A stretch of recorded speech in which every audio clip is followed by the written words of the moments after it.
What's going on, guys, and welcome back. Hope you're having a good one. Today we've got a great video as we will be ranking every single Pool 3 only competitive deck in Marvel Snap that you can use on the ladder. Now this video is for those that don't have Thanos, don't have Darkhawk, Shuri, those that don't just swim in token baths that you can Scrooge McDuck dive into, right? These are the decks that you can use in the upcoming season that can compete with those decks, and they're pretty good with not that many top tier cards. Now go ahead, sit back, relax. We got a lot to dive into. Let's jump in. So to kick things off in the F tier, we have Agatha by herself, guys. Now Agatha obviously is a fun deck to play to farm boosters, or if you want the robot of Marvel Snap to play for you. And currently, actually, this surprised me, the best performing or most popular deck for Agatha is an Agatha Zoo deck. If you do find yourself wanting to have a little bit of fun with only pull 3 cards. But until they fix the randomness of the AI, I just cannot give her a better ranking. Something has to occupy the F dumpster trash tier. Now moving on, let's go to the C tier. Now in the C tier, guys, these are decent decks, but they can be countered pretty easily. They rely on card draw, or there's just something that just kind of holds them back from being in the middle of the pack. And we start with the Move deck, guys. And yes, there are some decent ones out there, but the context of this tier list is compared to the other ones around it, and Move just doesn't cut it quite yet. But currently, this is the most popular Move deck played. It's got a little leech in it, some surprise, and it can't keep up with some of the decks out there. But until we get some new cards to spice it up, and especially if you're only in Pool 3, you're going to have to stick with something like this. However, I will say that once you get Silver Surfer, the Move archetype definitely goes up a little bit. So you movement fans out there, you can hold on hope for better days in the future once some of these cards drop. Now moving right along, guys, we go to on-reveal decks. Now this is not all on-reveal decks. We have categorized these into some more sub-archetypes here in a little bit. And as far as your standard on-reveal deck goes, it's a little bit below average because of just reliant on combo cards and easily countered at the moment. Things like Black Panther and Arnim Zola definitely makes it a lot better, but until those are in Pool 3, this is where on-reveal is going to lie. Now let's continue on, and we have Hela, guys, and Hela is a deck that some people love, but for the most part, in Pool 3 only, it's going to be a deck that can give you big cube gains because of those 8 cube surprise wins every now and then. But for the majority of play, you're going to find your experience pretty lackluster until you unlock something like MODOK. Now, currently, the best Hela deck is going to be something like this. Those big cards that you can randomly drop, Captain Marvel in there, and some other ways to cheat out these big cards if you don't get Hela. Now, wrapping up, we have the king of forfeits, but big cubes, and that is going to be Mr. Negative. A lot like Hela, just a deck that doesn't win consistently, but when it does win, you get a nice amount of cubes. Mr. Negative does get a lot better when you unlock cards like Bast, or you can get Black Panther, but again, this is Pool 3 only, so he will be below average for now. So there are your below average decks. Let's go ahead and talk about the middle of the pack.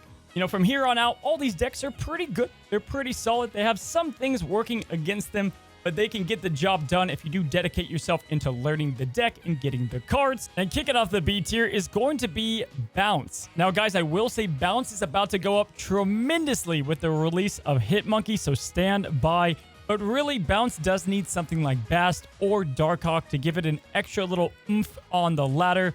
Without any of those cards, it's simply just a bit underwhelming. But again, with Hitmonkey, you can expect this deck to soar up to maybe even top tier. When he drops, it's going to significantly make this deck a whole lot better. Now, next up, we have Discard. And guys, MODOK is going to make Discard obviously a pretty top tier option as far as Marvel Snap goes.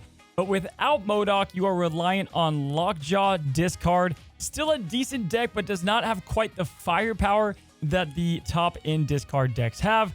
I will say, though, that Calling Wing and the new Wolverine does help out the deck a good amount, and it's a pretty solid option overall. Now, going to the next one, we're going to blow by it pretty quickly. It's pretty much a Shuri deck without Shuri because it's Pool 3 only, and we have Zero, the OG Zero Nuke deck.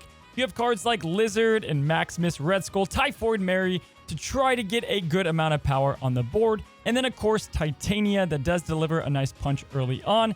Definitely a decent deck, not quite to the level of Shuri, obviously, and that is why it's in the B tier. Now up next, we probably have our biggest falling deck since the last time I did this video, and that is Destroyer. It is all but out of the meta currently with the other decks out there. However, with Atuma dropping down to Pool 3, an Atuma Tempo deck does pretty well. I wouldn't say it's a masterpiece by any means, but you can definitely get some wins out there. Destroyer has more use.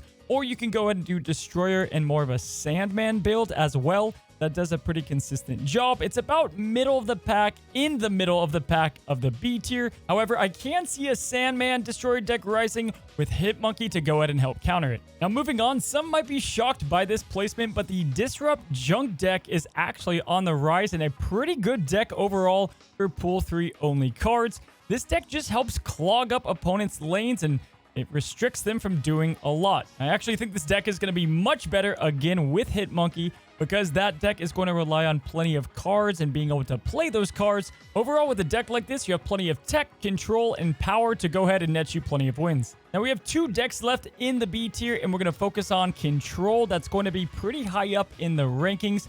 Guys, Control is just at a good spot at the moment with Storm, Juggernaut, Daredevil, Professor X. You have a lot of tools under your belt to handle the better decks out there. And, in fact, you're going to see a lot of these cards in other decks because of how strong they are. But a pure Control deck can do wonders for you. Now, the last deck in the B tier, guys, is going to be Cerebro. Now, a lot of players can play Cerebro better than the average player, if you will. But the majority are playing about a 45% or less win percentage deck. However, the Big Brain deck is in a good spot at the moment, especially when compared to the other decks on the list. The formula really hasn't changed all that much. The best Cerebro deck is still what you're looking at, in my opinion, for Cerebro 2. And once finally Valkyrie and Bass jump down to Pool 3, you can start running Cerebro 3 decks to some success. So now we have left the middle of the pack and we're going to the highly competitive, right? All these decks, borderline could be S tier. It's kind of that middle ground. All great options to use, and all of these are going to give you a good shot to climb, especially right now in the ladder. To all my Destroy fans out there, still a very good deck. We have Baero representing Destroy. This is the original Wave on turn 5 deck, but we have Death involved as well with She-Hulk. Now, with all the Destroy cards, we don't have as many tech cards and control options, so it's a little bit lower on the list, and the average public play of it is not the greatest, but still a very good Destroy deck and pretty consistent on the ladder. Now, as we move on, I want to remind you, all of these decks are highly competitive, but the Shenaut deck is one of the greatest that I think is making a comeback. With the recent arrow nerfs, there's not a lot of ways to stop the incoming flood of She-Hulk's Infinite Sunspot energy. Really good deck overall, and definitely one you should consider playing. Now, next up in the A tier, we've got Lockjaw. And I do want to make sure that you guys know that Jane Jaw specifically is the deck that earned Lockjaw the spot here.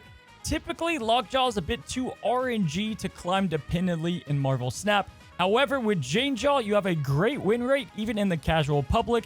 Very solid plays, consistent power. It's a good deck overall. And if you want that fancies RNG, then you can at least depend on it as you climb up in ranks. Now, it's hard to pick just one deck that represents Devil Dinosaur. However, Devil is going to be our second to last A tier highly competitive deck. Devil is just one of the best cards in the game, and when paired with his Devil compadre in Daredevil, you've got a control deck with an immense amount of power. Now, at the same time, you can play a tempo value deck, one of the more consistent winners in Marvel Snap with a good win rate if you know what you're doing. And when you go to Pool 4 and 5, you obviously get access to a lot better cards that help out the Devil Dinosaur like Darkhawk. But don't forget, guys, Agent Coulson, a lot of the shield cards are going to be great to put with Devil Dinosaur. So if you find yourself wanting to play the archetype, slot those cards in.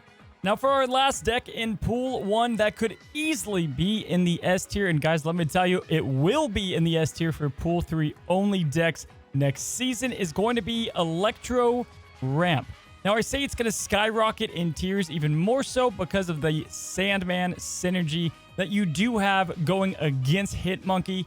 But in general, guys, very easy deck to pilot, and there are so many different options to play.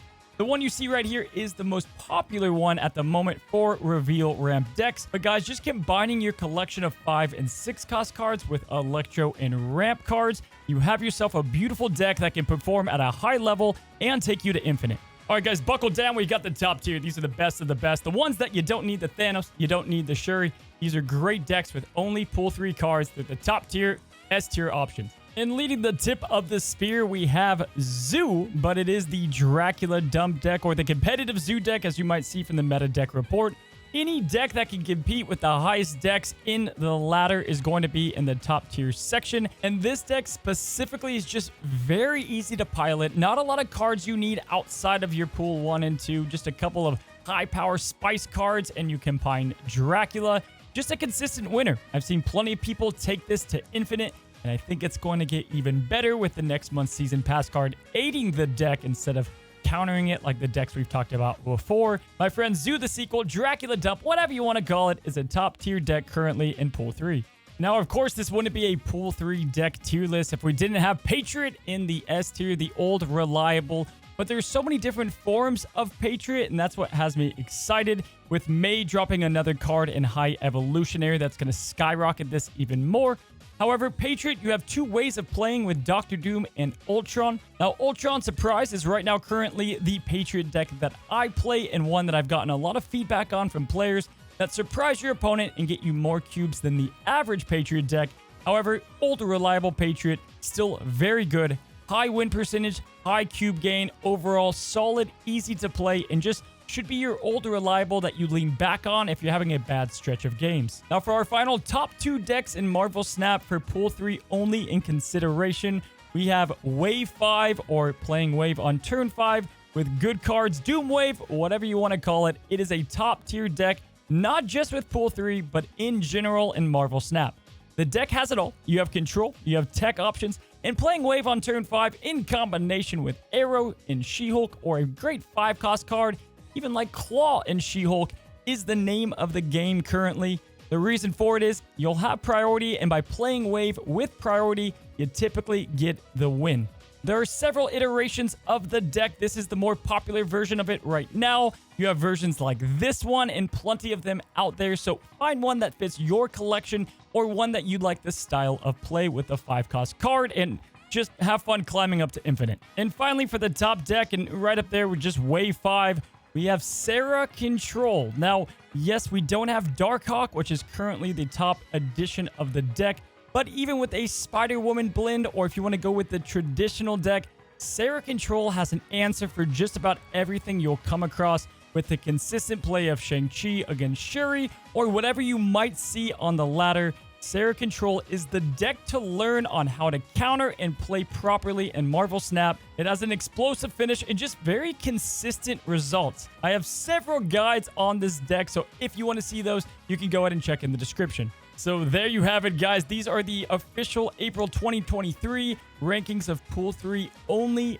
decks, or decks only with Pool 3 cards. Now, don't get too caught up on if a deck is slightly above another, or if it's just one tier down or up. It does depend on the player and the style of play, but this is about a good feel of how the decks are currently performing on the ladder. So there you have it, guys. I don't know why I'm clapping. Every single Pool 3 deck available only with Pool 3 cards that are competitive in Marvel Snap. Now, this next card drop, we have a lot of great cards coming, so get ready for the next time we do this, but plenty of good decks out there that you can use in the April season. I'll be discussing Hitmonkey and the ways that will elevate a lot of these decks, so look out for that video as well. Hopefully you guys enjoyed this format. If you did, let me know by commenting down below. And if you want to support what we do here, take a second and subscribe down below as well. You can leave at any time, no hard feelings, but it helps support the journey. Hope you guys are having a good one. Have a great one. And until the next one, happy snapping.